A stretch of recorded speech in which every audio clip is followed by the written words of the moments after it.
Allez, il a pas dit.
Ah oui,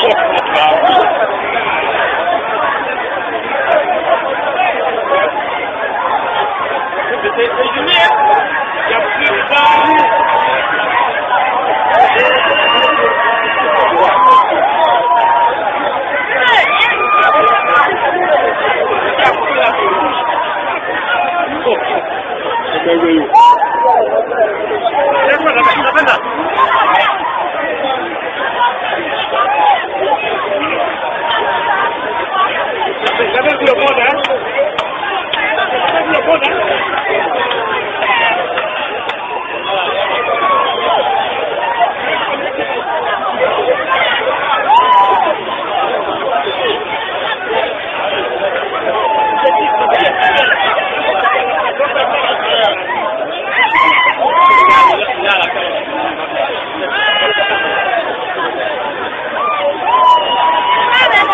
Monsieur Philippe, non, pas que non, Dieu, il s'est levé de ce Dieu.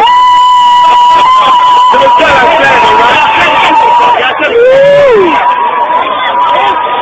Alléluia! Amen!